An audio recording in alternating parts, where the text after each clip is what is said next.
তেমন কাজ থাকে না। আশা করি আপনি আমার কথাটা বুঝতে পেরেছেন। ঠিক আছে স্যার, কোনো সমস্যা নাই। যে যোগ্য চাকরি তো সেই পাবে, তাই না? আমার থেকে শান্তা ম্যাডামের এক্সপিরিয়েন্স অনেক ভালো, অনেক অভিজ্ঞতা ওনার। চাকরিটা ওনারই পাওয়ার কথা, আপনি ওনাকে চাকরিটা দিন।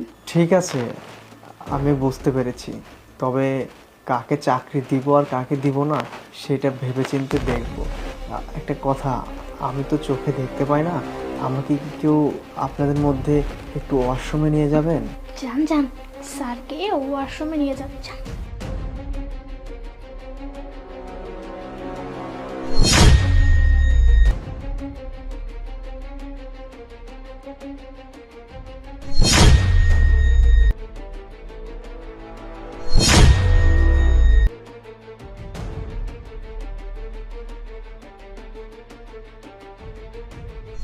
আরে ম্যাডাম, আপনি এটা কি করলেন?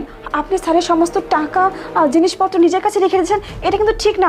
দেখুন, স্যার যদিও চোখে দেখে না, কিন্তু এতটাও বোকা না। এখানে কত টাকা ছিল, কি ছিল, স্যার কিন্তু সবই জানে, সবই বুঝতে পারবে। আপনাকে কিন্তু অনেক খারাপ ভাববে। তাছাড়া চাকরিটা কিন্তু আপনারই হতে যাচ্ছে। আপনি যদি এরকম কিছু করেন তাহলে তো আপনার চাকরি হবে না। এই চুপ, তুই বাবা কেন করতেছিস? টাকা কি তোর নিয়েছি? হ্যাঁ, টাকা তো তোর নেই, জিনিসপাতি যা আছে স্যারের আছে। আর তুই এত কথা কেন বলতেছিস? শোন, আমার বুদ্ধি কি সেটা আমি জানি, সেটাকে তোর কাছে বলতে হবে? হ্যাঁ, তুই চুপ করে থাক। দেখুন ম্যাডাম, আপনি কিন্তু কাজটা ঠিক করতেছেন না। এখনো সময় আছে, স্যার আসার আগে আপনি সব কিছু রেখে দিন। আর স্যার যদি কিছু জিজ্ঞেস করে আমি স্যারকে বুঝিয়ে বলবো। দেখুন, আপনি খুব ভালো, আপনার পড়াশোনা আছে, আপনার অভিজ্ঞতা আছে, চাকরিটা কিন্তু আপনারই হবে। রেখে দিন না। ইস, আবার বক বক বক বক করতেছিস। এই তুই তো চুপ করে থাক। আরেকটা কথা বলে একদম ঠাড়িয়ে কিন্তু চড় মারবো। চুপ করে থাক। হ্যাঁ, আপনি ঠিকই বলেছেন, আপনার বুদ্ধি আপনার কাছে আছে, তাই না মিস ম্যাডাম শান্তা? স্যার, আপনার চোখে দেখতে পান? হ্যাঁ হ্যাঁ স্যার, আমার বুদ্ধি আমার কাছেই আছে। হ্যাঁ, আমি চোখে সব কিছুই দেখতে পাই। ওই যে বললেন না যে আপনার অ্যাসিস্ট্যান্ট কোথায়, ইন্টারভিউ নিতে তো আপনার কষ্ট হবে, আপনি তো অন্ধ। হ্যাঁ, আমার একটু কষ্ট হয়েছে মানুষ চিনতে, তবে ভালোই হয়েছে।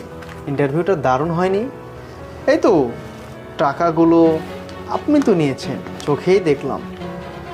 শুনুন, আমি চাই আমার এই কোম্পানিতে এমন একজন জব করুক যার মধ্যে সততা নিষ্ঠাবান আছে, যে কিনা আমার এই কোম্পানিকে অনেক দূর এগিয়ে নিয়ে যাবে।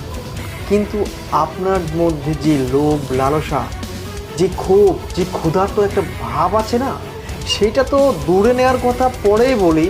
মানে সেকেন্ডের মধ্যে সব কিছু আপনি দখল করে খেয়ে বসে থাকবেন, এমনকি আমার অফিসের যে স্টাফগুলো আছে তাদেরকে আপনি নষ্ট করবেন। তাই